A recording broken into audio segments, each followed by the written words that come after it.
तीन लोक में चार हैं, मंगल शरण व श्रेष्ठ, अरहत सिद्ध व साधुगण, धर्म जैन जग ज्येष्ठ। तीर्थंकर जिन देव की, जिन वाणी को ध्याय, सर्वधर्म संक्षेप से, कहूँ चित्त हुलसाय। अनंत अनंत सिद्ध परमेष्ठी भगवान की, देवादिदेव आदिम तीर्थंकर श्री ऋषभनाथ भगवान की, वर्तमान शासन नायक श्री वर्धमान महावीर भगवान की, परम पूज्य आचार्य गुरुवर श्री विद्यासागर जी महाराज की, आचार्य श्री समय सागर जी महाराज की। हाँ, आज सीधा सीधा छंद नंबर 13 पढ़ते हैं। जस तस विषय विरक्ति होय,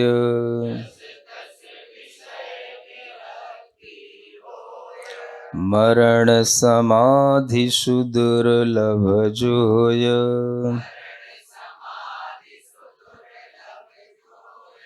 इस विध दुर्लभ है संज्ञान,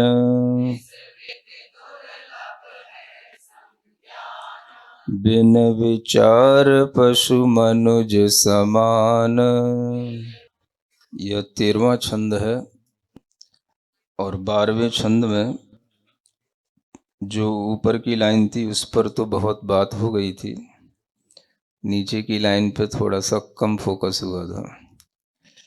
धर्म पाए विषयन में व्यस्त, चंदन दाह भस्म कर मस्त। मस्त तो सभी रहना चाहते हैं। अब कैसे मस्त हैं? जो विषयों को प्राप्त करके मस्त हो रहे हैं।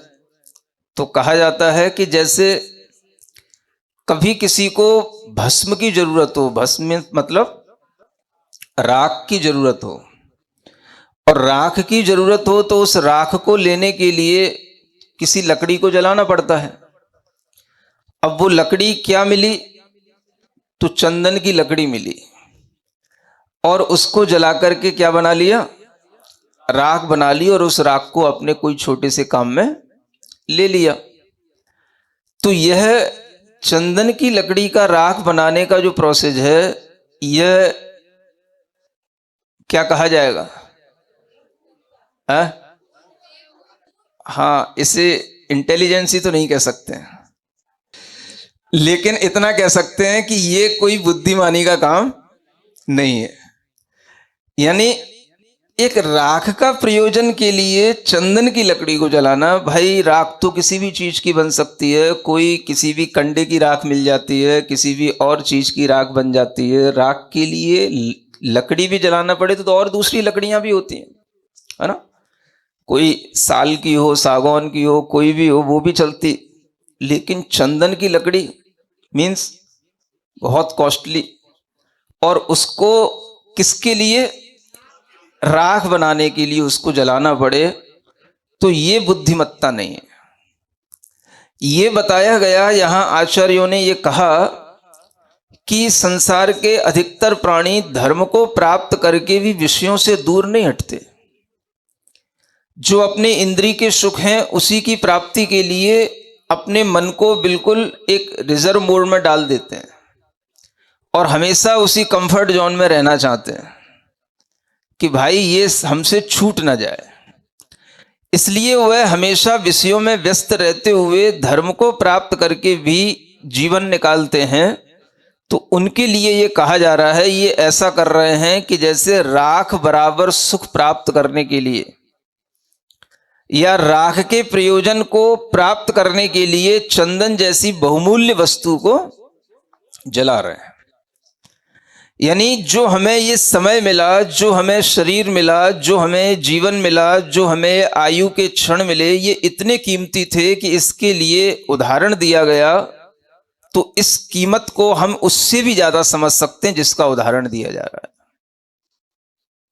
चंदन की लकड़ी को जलाना अपने आप में बुद्धिमत्ता नहीं। चंदन की लकड़ी का प्रयोग किस लिए किया जाता है? उसको हम अपने शरीर पर शीतलता के लिए प्रयोग करें, उसकी खुशबू से हम जगत को महकाएं। ये चंदन की लकड़ी का प्रयोग इसलिए किया जाता है कि हम उसकी बहुमूल्यता को समझ करके उसकी उपयोगिता को उस समय पर लाएं जब वह हमारे लिए बहुत ज्यादा उपयोगी बने। तो इस उपयोगिता को ध्यान में रखते हुए जो लोग अपना जीवन चलाते हैं उनका जीवन ही उपयोगी बनता है। हम दोनों तरह से उपयोग कर सकते हैं किसी भी चीज का, और वह उपयोग करते हुए हमारे सामने दोनों तरह की चीजें होती हैं। एक हम कीमत को बढ़ाने के लिए भी उपयोग कर सकते हैं, और एक हम उस चीज की कीमत नष्ट करने के लिए भी उपयोग कर सकते हैं। तो हमारे पास जो नॉलेज है, जो माइंड है, जो सेंसेज हैं, जो ये हमारी फिजिकल बॉडी है, जो हमें ये ह्यूमन लाइफ मिली है, इसका उपयोग हम दोनों तरीके से कर सकते हैं। इससे भी ज्यादा कीमती चीज क्या है जो हम इस लाइफ के माध्यम से अचीव कर सकते हैं? ये भी हमारा ध्येय हो सकता है, और हमारे पास जो है उसी को किसी भी तरीके से उपयोग में ला करके उसे नष्ट करके उससे अपना जीवन निकाल करके हम आगे अपना जीवन उसके माध्यम से उसकी उपयोगिता को दूसरे तरीके से भी हम काम में ला करके कर सकते हैं। यह हमारे ऊपर है, हम क्या करना चाहते हैं। सबसे पहले दिमाग में आना चाहिए कि हमारा शरीर भी शेयर की तरह कीमती है। उससे हमें अधिक मनी और अर्जित करना है, या हमें जैसे बने तैसे उससे अपने हाथ से निकाल देना है। ऐसे बच्चे हमारे सामने आते हैं जो बड़े बड़े शहरों में रहते हैं, और शहरों में रहते हुए जिन्होंने अच्छा खान पीन जिन्हें नहीं मिल पाता,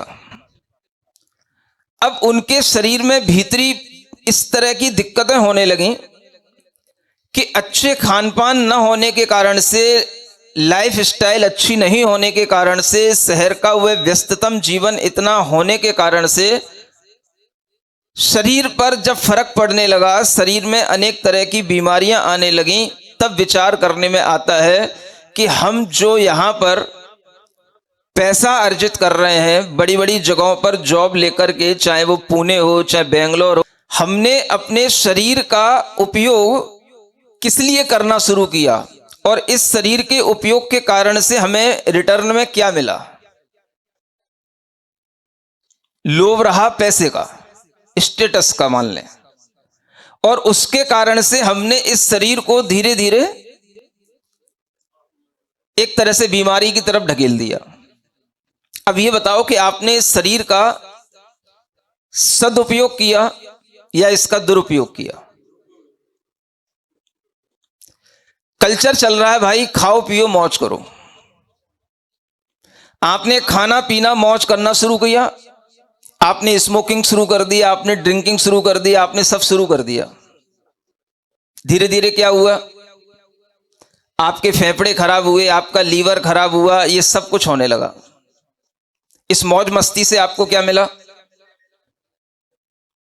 अरे भाई किसी के लिए कुछ नहीं होता है, सब पीते हैं, सब खाते हैं, ये थोड़ा थोड़ा रोकते रहने से तो फिर हम जीवन में कभी अपना लाइफ का एंजॉय कर ही नहीं पाएंगे। आखिर ये लाइफ किस लिए मिली है? इसलिए मिली है, ये नहीं करो वो नहीं करो, करने दो, कर लो। अब कर लिया, और करने से बीमारियां हो गई शरीर में, क्योंकि कुछ भी इस तरह की चीजें करोगे जो शरीर के लिए एडजस्ट करने वाली नहीं है, वह शरीर के अंदर जाएंगी, वो शरीर को नुकसान पहुंचाएंगी। वह शरीर का नुकसान जब आपके सामने आया तो आपने अपने शरीर का उपयोग किया कि दुरुपयोग किया? उपयोग दो तरह से हो रहा है, एक डिक्लाइन वे में हो रहा है, एक इंक्लाइन वे में हो रहा है। अगर हमने शरीर का उपयोग दुरुपयोग के रूप में कर दिया तो वह डिक्लाइन दशा हो गई,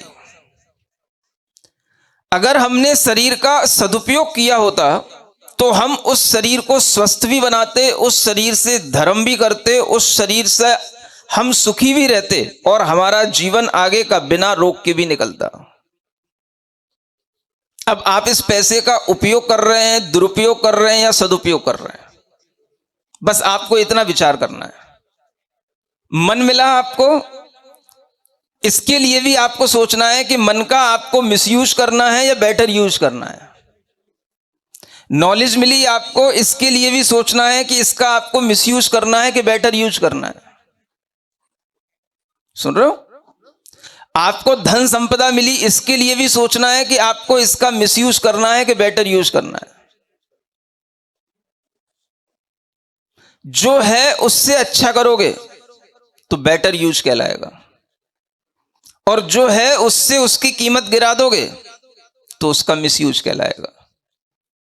आपके पास में लकड़ी थी, आपके पास बहुत भी लकड़ी हो चंदन की, और आपने उसको जलाया, जला करके उसको बिल्कुल ही राख की बराबर रख दिया, उसकी कीमत आपने बिगाड़ दी, और आप कह रहे हो कि हमारी ये कीमत बढ़ाने का काम है कि हमारे घर में लकड़ी चंदन की राख के लिए जलाई जाती है। देखो, सोचो, विचार है, बुद्धि है आदमी की क्या है। जो पैसे वाला है वो, उसके पास में चंदन बहुत सारा है, तो वो कहता है कि मैं चंदन की लकड़ी की राख बना करके अपने घर में यूज करता हूं, मैं इतना बड़ा आदमी हूं। अब उसका यह बड़ा होना क्या बता रहा है? पैसे से बड़ा है कि बुद्धि से बड़ा है? और अगर आदमी बुद्धि से बड़ा नहीं होगा तो बुद्धिमानों के आगे वह धीरे धीरे अपना बड़प्पन खो देगा। इसी तरह से मुझे अच्छा शरीर मिला, मुझे अच्छे शरीर के साथ साथ इंद्रियां मिली, बुद्धि मिली, और फिर हम ये करें, हमें इसका क्या यूज करना? तो इससे हमें खूब इंद्रिय सुखों की प्राप्ति करना, खूब इसका मिसयूज करना। मन मिला, इंद्री मिली, हम इसके माध्यम से खूब गंदी गंदी चीजें देखें, गंदी गंदी चीजें सुने, गंदे गंदे विचार मन में लाएं, गंदी गंदी जगहों पर जाएं। पैसा है, करना है हमें, पैसे से आजकल सब कुछ सब जगह मिलता है। तो ये पैसा आपकी इन इंद्रियों को, आपके मन को, आपकी बुद्धि को और अधिक बेटर यूजेबल बनाएगा या मिस यूज इसका हो गया? बस इतना विचार आपके दिमाग में आना चाहिए। अगर हम इतना समझ लेंगे, हमें अपनी प्राप्त हुई हर चीज को हमें अच्छे ढंग से उसका बेटर यूज करना है।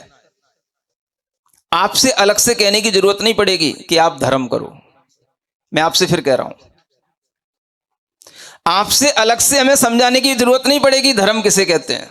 आप केवल इतना ही संकल्प ले लो, हमें जो बॉडी मिली, हमें जो माइंड मिला, हमें जो नॉलेज मिली, हमें जो सेंसेस मिली, हमें जो कुछ भी अपनी लाइफ के लिए आगे चीजें मिली, इन सबका हमें बेटर यूज करना है, इनका मिसयूज नहीं करना है। चलो इस भाषा में समझो। नहीं समझ आ रहा है? हम यूं नहीं कहेंगे कि आपको धर्म करना है, कि आपको कौन सी चीजें छोड़ना है, कि आपको इससे तप करना है, कि व्रत करना है। ये कुछ नहीं करना है। आपको इसका क्या करना है? बेटर यूज करना है। आप सोचो, आपको जो मिला है उससे बेटर कैसे करोगे आप? गुड, बेटर, बेस्ट तो जानते हो ना। अभी हम सिर्फ बेटर की बात कर रहे हैं, बेस्ट की भी बात नहीं कर रहे हैं, क्योंकि ज्यादा सुपरलेटिव डिग्री का यूज करेंगे तो फिर आप घबरा जाओगे कि भाई ये भी मेरे बस की बात नहीं है। तो आप कंपैरेटिव स्टेट में रह सकते हो। गुड हो, बेटर बनने की कोशिश करो, जो आपको मिला है उससे अच्छा करने की कोशिश करो। आपके पास ज्ञान है तो आप ये भी सोच सकते हो, इस ज्ञान में हम कौन सी और अच्छी चीजें भर सकते हैं, इस ज्ञान से हम अच्छा क्या प्राप्त कर सकते हैं। आपके पास आंखें मिली देखने के लिए, आप ये भी देख सकते हो कि इन आंखों से हमें क्या देखना। सुन रहे हो कि नहीं? वो देखना जो कूड़ा कचड़ा बेचने वाले भी देखते हैं, या वो देखना जिसे केवल बड़े बड़े महर्षि, ऋषि और आध्यात्मिक लोग देखते हैं। तो क्या देखना ये देखें। सुन रहे हो कि नहीं? सबके पास आंखें मिली। आंखों का यूज किस में करना? मोबाइल में, रील चलाने में, ये भी आंखों का यूज है। समझ आ रहा है? आंखों का यूज हमें गंदे चित्र देखने में करना, या हमें आंखों का यूज भगवान जिनेंद्र देव के दर्शन करने के लिए करना, गुरुओं के दर्शन करने के लिए करना, ये आपके ऊपर निर्भर करेगा कि आप अपनी आंखों का प्रयोग किस रूप में कर रहे हैं। कैसे करना? आंखों का आप मिसयूज भी कर सकते हैं और आंखों का बेटर यूज भी कर सकते हैं। अब आप कहो कि नहीं, हमारी आंखें हमारे पास हैं, हमारा मोबाइल हमारे पास है, हमारे पिता ने हमें 5 लाख का मोबाइल दिलवाया है, इसका क्या करेंगे हम? तो क्या देखोगे आप उसमें? जो चीजें आप देख रहे हो वो चीजें अच्छे लोग देखते हैं कि बुरे लोग देखते हैं? कभी ये भी विचार कर लो। नहीं समझ में आ रहा? हर रिक्शा चलाने वाला, हर वह गंदा आदमी जो दारू पी करके कहीं भी पड़ा रहता है, हर कहना चाहिए कूड़े कचड़े बीनने वाला भी, हर जगह पर जो गंदी जिंदगी जी रहे हैं वो भी उन चीजों को देख रहे हैं ना, और आप भी उन्हीं चीजों को देख रहे हो। तो आपकी बुद्धि में और उसकी बुद्धि में क्या अंतर रहेगा ये बताओ। सुन रहे हो कि नहीं? मेरी बात समझ में आ रही कि नहीं? कि बिल्कुल नाम लेकर ही सब कुछ बताऊंगा? समझ में आ रहा है ना मैं कहां इशारा कर रहा हूं, क्या कर रहा हूं?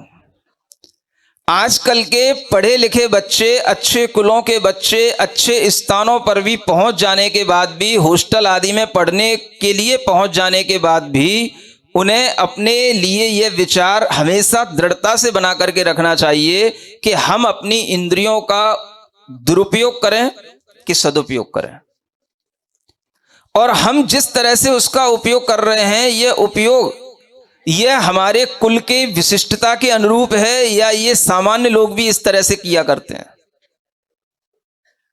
अगर आप इतना भी विचार कर लेंगे तो आपका दिमाग ठिकाने पर आ सकता है, आप अपने दिमाग का भी सदुपयोग करना सीख सकते हैं।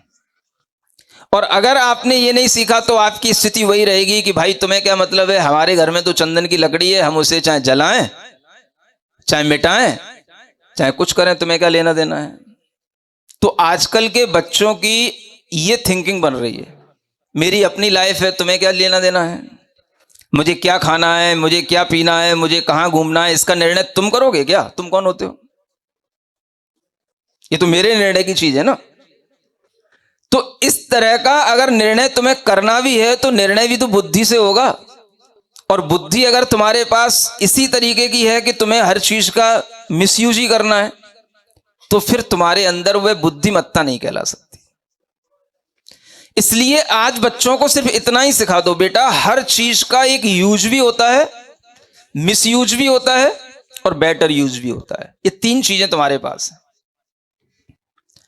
आपको खुद डिसीजन लेना है कि हमें अपनी लिए जो चीजें मिली हैं उसका हमें क्या उपयोग करना है, मिसयूज करना है या हमें उसका बेटर यूज बनाना है। अगर आपने अपने खान पान को नहीं सुधारा, आपने अपनी लाइफ स्टाइल को सही ढंग से मैनेज नहीं किया, तो आपके लिए आगे आने वाले समय में ऐसी बीमारियां आपके शरीर में आ जाएंगी, और आ गई तो फिर आपके लिए जीवन पर्यंत तक उन कष्टों को भोगना एक अभिशाप बन जाएगा, और वही अभिशाप आपको जीवन पर्यंत तक परेशान करेगा, दुखी बनाएगा। सुन रहे हो?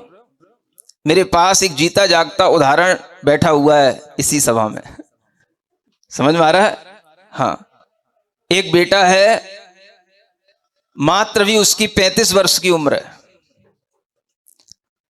और बेंगलोर में रहते हुए, सर्विस करते हुए, उसने इस तरीके से खान पान पर ध्यान ना देते हुए उसने अपने शरीर में अनेक तरह की दिक्कतें पैदा कर ली, और इतनी तक हो गई कि अब उसके घुटनों में दर्द होने लग गया। सुन रहे हो? अब आप सोचो 35 साल की उम्र में अगर घुटनों में दर्द शुरू हो गया तो ये हमारी शिक्षा, ये हमारी जॉब, ये हमें क्या दे रही है? वो तो चलो फिर भी चेत गया, सुधर गया, और जिन्हें ये लगा हुआ है कि नहीं हमें तो अभी जॉब ही करना है, कैसे भी हो हमें तो इसी तरह की लाइफ जीना है, तो वो तो अपनी पूरी उम्र जी भी नहीं सकते। तो आपको ये सब चीजें क्या दे रही हैं? आपके लिए इतना जानना जरूरी है कि केवल धन हमारे लिए, जॉब हमारे लिए महत्वपूर्ण है, या हमारी लाइफ भी हमारे लिए महत्वपूर्ण है? ये विचार आज खो चुका है। और इतना ही विचार आ जाएगा तो आप अपने लिए अच्छा करने लग जाओगे। जब अच्छा करोगे, उसी का नाम धर्म है। धर्म और किसी चिड़िया का नाम नहीं है कि आपको कहीं धर्म अलग से सीखने की जरूरत पड़े।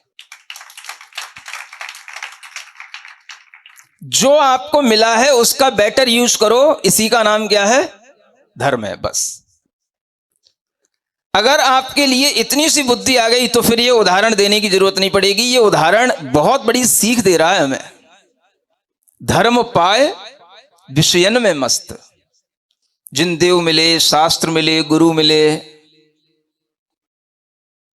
कितने लोगों ने यूज किया इनका, सुन रहे हो?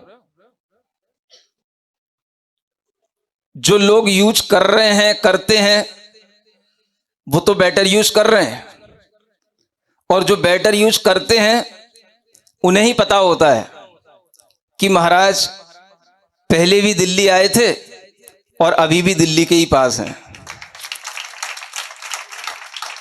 ये भी किनको पता होगा? जो चंदन दहा भस्म कर मस्त, उनको नहीं पता होगा। ये किनको पता होगा? जो चंदन की दाह ना करके, जला ना करके, उसको क्या कर रहे हैं? चंदन से अपने अंदर खुशबू पैदा कर रहे हैं, और जो चंदन की खुशबू से महक रहे हैं उनसे अपने को महकाने में लगे हुए हैं।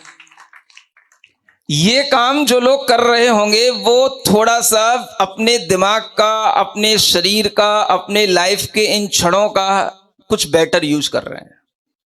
सुन रहे हो?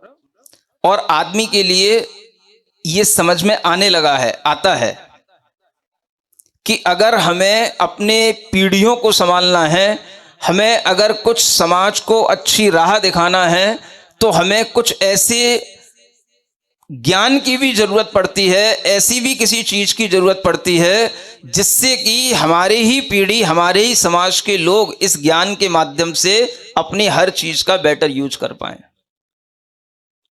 ये लोगों को जब धीरे धीरे समझ में आता है, तब कहीं अच्छी भावना अपने अंदर पैदा होती है।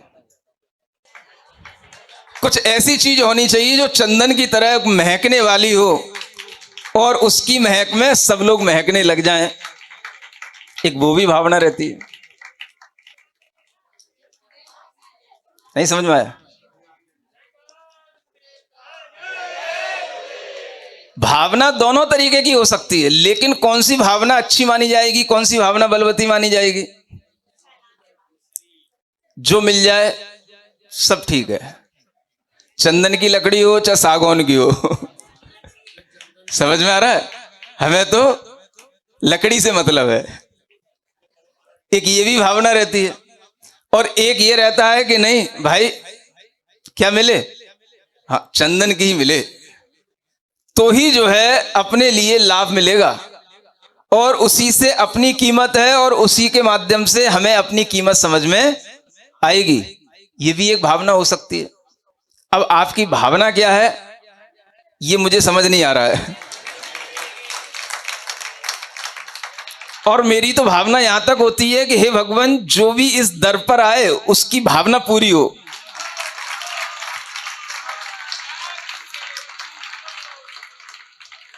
सुन रहे हो? अब कैसे हो, अब आप सोचो। कोई भी निराश ना हो, सबकी भावना पूरी हो, सबका मन उत्साह से भरा रहे, सबके मन में इसी तरीके का भाव हो कि हमें चंदन की लकड़ी को संभाल के रखना है।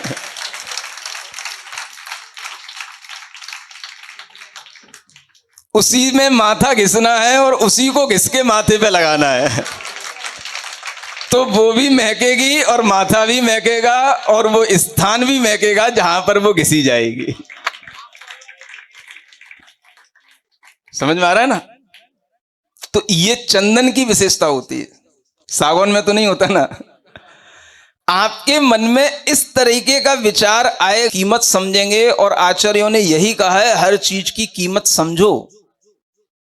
ये उदाहरण कितनी बड़ी बड़ी चीजें हमें बता रहे हैं। वो इतना सा उदाहरण में एक लाइन में कह करके निकाल देता कि भाई चंदन की लकड़ी को राख बना करके छोड़ देना, जैसे अक्लमंदी नहीं है वैसे ही है ना, इंद्रिय विषयों में लिप्त रहना अक्लमंदी नहीं है। तो इसमें कोई मतलब समझ में नहीं आता है ना।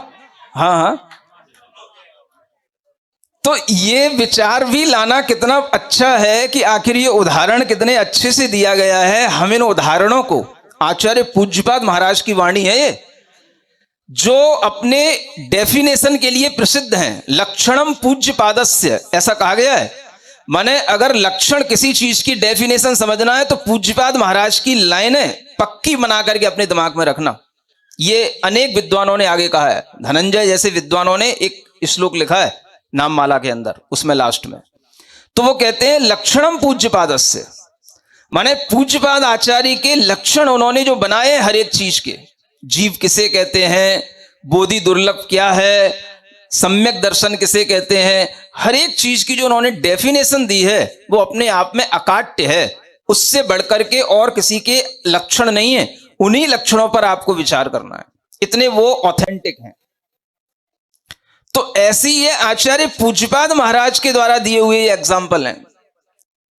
अगर आपने शरीर से हर तरह से एंजॉय करके अपने मन की इच्छाओं की पूर्ति करने के लिए कुछ भी खा पी करके, कुछ भी शरीर की इंद्रियों का दुरुपयोग करके आपने समय निकाल भी दिया, तो ये आपने क्या किया, आपने चंदन जैसे इस शरीर का उपयोग उसको राख बनाने में किया।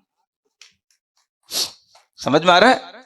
माने आज व्यसनों में लिप्त पूरी पीढ़ियां हैं, कोई भी हो, चाहे जैन हो चाहे अजैन हो, सब व्यसनों में लिप्त हैं।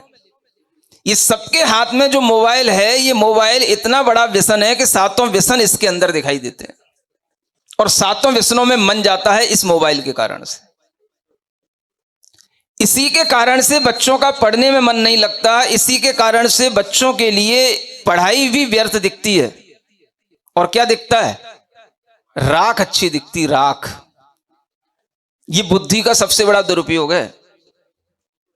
अगर कोई रास्ता चलते हुए सिगरेट पीते हुए मिल जाए तो हर बच्चे का मन होगा कि मुझे भी कौन सा टाइम मिले जब मैं भी ऐसे ही बाइक चलाते हुए, कौन सी बाइक है, ड्यूक, समझ आ रहा है? बाइकें भी ऐसी कि रोड पर अगर आपको 100 की स्पीड से कम चलाना है तो आपको चालान हो जाए। समझ आ रहा है? इस तरह की रोडें चाहिए, इस तरह की बाइकें चाहिए, और उस पर जो है चलने का जो मौज मस्ती करने का जो आनंद आता है, अगर उस पर एक बार एक्सीडेंट हुआ, एक बार उस पर स्लिप हुए, तो फिर बचने का कोई चांस है नहीं है। चलेगा महाराज, वो भी चलेगा, लेकिन एक बार तो हमें ऐसे बाइक चलाना जरूर है। ये बुद्धि चल रही है। बुद्धि का दुरुपयोग इतना अधिक हो रहा है कि आज बुद्धि बची नहीं आदमी के अंदर कि वह ये भी सोच पाए कि इसका सदुपयोग होता कैसे है। और इसी बुद्धि के पीछे सबका इंटरेस्ट बन रहा है, सबको उसी का एक भाव आता रहता है कि हाँ हमें इसी तरह से बुद्धि बढ़ाना है। तो ये सब राख के काम हो रहे हैं। आपने स्पीडली कोई भी चीज की, एक्सीडेंट हुआ, आपका जीवन नष्ट हुआ, आपने उस समय पर अपने जीवन को, शरीर को क्या बना दिया, राख बना दिया। आपने गलत खान पान किया, आपके शरीर में, आंतों में, लीवर में रोग हो गए, आपके लिए दिक्कतें हो गई, आपका जीवन आगे के लिए कष्ट में बन गया। आपने अपने शरीर को क्या उपयोग में लिया, राख बना दिया। आपने सिगरेट पी, वाइन पी, ये सब फूंक फूंक करके शरीर को खोखला बना दिया। क्या बना दिया, आपने शरीर को राख बना दिया। अब इसका क्या कर सकते थे आप? सदुपयोग भी कर सकते थे। समझ आ रहा है कैसे होता? अरे धर्म करना तो बात की बात है, कम से कम नई 6 डाला पढ़ने का मूड बन जाता तो यही इस बुद्धि का सदुपयोग हो जाता। समझ आ रहा है? बस हर बच्चे को नई 6 डाला की पहली ढाल अच्छे ढंग से अगर सुनने को मिल जाए, पढ़ने को मिल जाए, तो मैं समझ लूंगा उसने अपनी बुद्धि का सदुपयोग कर लिया। इसके बिना आपको सम्यक ज्ञान देने वाला कोई भी कोर्स किसी यूनिवर्सिटी में नहीं है। अपनी नॉलेज को राइट नॉलेज बनाने का, उसका बेटर यूज करने का, इससे बड़ा कोई ज्ञान नहीं है किसी भी यूनिवर्सिटी के अंदर। यह ज्ञान सबके लिए मैंडेटरी होना चाहिए। बिल्कुल ये हमें लेना ही है। पहली ढाल कम से कम नई 6 डाला की हमें अवश्य पढ़ना है, बच्चों को पढ़ाना है, जबरदस्ती पढ़ाना है। और तुम्हें पढ़ाने में अर्थ समझाने में ना आए तो ये जो तैयार हो रहा है प्रवचन, इसको सुनाओ। सबसे सिंपल चीज, तब समझ में आएगा कि हमें क्या करना चाहिए और हम क्या कर रहे हैं। चंदन की तरह कीमती हमें ये जीवन मिला, शरीर मिला, और हम इसको क्या बना रहे हैं? राग बना रहे हैं। और राग बनाने से कोई रोके? तुम कौन होते हो रोकने वाले? अब सोचो, जो बच्चा ये बोले तुम कौन होते हो हमें रोकने वाले, तुम्हें क्या मतलब है हमारी जिंदगी से, तो सोचो उस माता पिता को, गुरुजनों को कितना कष्ट होगा उस बच्चे की इस बुद्धि को देख करके। सुन रहे हो ना कि ये क्या कर रहा है? तो माता पिता, गुरुजन हमेशा बच्चों के लिए यही सोचते हैं कि इन्हें जो कीमती चीजें मिली हैं इसका ये बेटर यूज करना सीखें।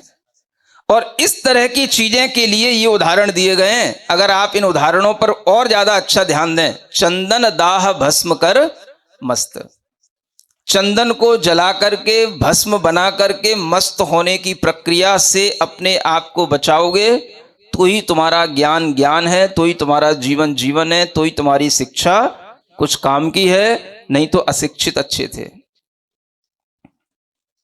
नहीं समझ में आया? हाँ, एक शिक्षित, एक अशिक्षित, एक कुशिक्षित। समझ आ रहा है? अगर शिक्षित बन जाते तो अच्छा होता, नहीं बन पाए तो कुशिक्षित क्यों हो गए? ये हर चीज के साथ में सोचना कि हमारे लिए यह ज्ञान किस रूप में काम आना चाहिए, और यही चीज हमारे सामने मुख्य रूप से रहे। इसलिए हम इसमें कोई जल्दी नहीं करना चाहते। धर्म पाए विषयन में व्यस्त, यह जो आचार्यों ने कहा है इस पर ध्यान देना चाहिए। आज सभी के पास में धर्म प्राप्त है, सबके पास धर्म है, लेकिन फिर भी क्या है? विषयन में व्यस्त हैं। कैसे मस्त हैं? जैसे चंदन दाह भस्म करके मस्त हैं। इस तरह की मस्ती आज सबके लिए अच्छी लग रही है, लेकिन ये मस्ती हमारे लिए बहुत नुकसानदेह है, और इसके माध्यम से हमारा जीवन कहीं का कहीं रहने वाला नहीं है, नष्ट होने वाला है। आपके लिए ये ज्ञान आ जाए कि आज अगर हम अपने बच्चों को डायरेक्टली धर्म नहीं समझा सकते हैं तो धर्म थ्रू अरहम, अरहम के माध्यम से धर्म समझाना सिखाएं, क्योंकि अरहम ही धर्म है और धर्म ही अरहम है। ये बात मैं कल भी कह चुका हूं। जब तक हम अरहम के इस ज्ञान और ध्यान के कार्य को अपने अंदर सीखने की, सिखाने की चेष्टा में नहीं आएंगे, आपके लिए कभी भी ये भीतर से महसूस नहीं होगा कि धर्म भीतर से कैसे उपलब्ध होता है, भीतर से धर्म की प्राप्ति कैसे की जाती है, धर्म किस परपथ से किया जाता है। यह बात आज कोई भी सीख सकता है, और इसी को सिखाने का माध्यम है अरहम ध्यान योग। जरूरी नहीं कि आपके बच्चे का भगवान के दर्शन करने में कोई मन लगे, लेकिन अगर वह भगवान का ध्यान करने में मन लग जाता है तो दर्शन से ज्यादा उसे भगवान का ध्यान करने की इच्छा उत्पन्न हो सकती है, और वही ध्यान उसकी आत्मा को निर्मल बना सकता है और उसे अरहम माने सिद्धों से मिला सकता है। ये पहले अपने दिमाग में लाओ। जो तुमने सोच रखा है कि बस मंदिर बना लिया, हम पूजा कर रहे हैं, ये हमारा धर्म पूरा हो गया, ये जब तक तुम्हारी धारणा नहीं छूटेगी तब तक तुम्हें ये कभी महसूस नहीं होगा कि अरहम ध्यान की कीमत क्या है। समझ में आ रहा है? जब तक आप अपनी चेतना में भगवान का समावेश नहीं करेंगे, उन अरहंत परमात्मा का, उनके अक्षरों का, उन सिद्ध भगवान की भक्ति का अपने अंदर समावेश ध्यान से नहीं करेंगे, तब तक आप अधूरे कहलाएंगे। अपने अंदर ये भावना लाओ कि ये अरहम ध्यान केवल हम जैनों के लिए नहीं है, ये जन जन के लिए है, हर आत्मा को पवित्र बनाने के लिए है, और हम इसमें अपना योगदान दें कि हम हर आत्मा के अंदर से ये गूंज निकलवाएं, वो बोले ओम अरहम नमः। जब वह बोलेगा तो उसके असंख्यात गुणी कर्मों की निर्जरा होगी। ये आचार्यों ने कहा है, जब एक बार नमोकार मंत्र कोई बोलता है तो उसके बंध से ज्यादा कर्मों की निर्जरा होती है। उसी तरह से जो कोई भी व्यक्ति ओम अरहम का यह नाद करेगा, उसके माध्यम से योग और ध्यान करेगा, उसके लिए कर्म की निर्जरा होगी, वह पुण्य का अर्जन करेगा। ये सबसे बड़ा धर्म प्रभावना का कार्य आपके लिए होगा, जो आप दूसरे की चेतना को शुद्ध, पवित्र और मजबूत बनाने के लिए करोगे। करना और करवाना और करने वाले की अनुमोदना करना, ये तीनों चीजें आचार्यों ने कही हैं। ये करो, दूसरों को करवाओ, दूसरों के लिए प्रेरित करो, और जहां जो लोग कर रहे हैं उनकी अनुमोदना करो। ये सीख लो। इन सब लोगों को अपनी अपनी जगहों से इस तरह का भाव लेकर के आना है कि हम जितनी चेतनाओं में यह ओम अरहम का नाद करवा देंगे, समझ लो उनकी यह निश्चितता हो जाएगी कि ये आगामी भविष्य में अच्छा जीवन जिएंगे और ये जैन कुल में जन्म भी लेंगे और आगामी जीवन में जैन बनकर के अपनी आत्मा को सिद्ध परमात्मा से मिलाएंगे। ऐसी भावना प्रभावना का कार्य आपको करने का मन बनना चाहिए। सुन रहे हो ना? मंदिर में उदक चंदन करते करते कुछ नहीं होने का। हाँ, जब तक आप किसी दूसरे के हित के लिए कोई काम नहीं करेंगे, तब तक आपका भी कोई हित होने वाला नहीं है। और ये बात आज सबको समझनी है। अपने अंदर अच्छा भाव बनाए रखें, यही मैं आपसे कहना चाहता हूं।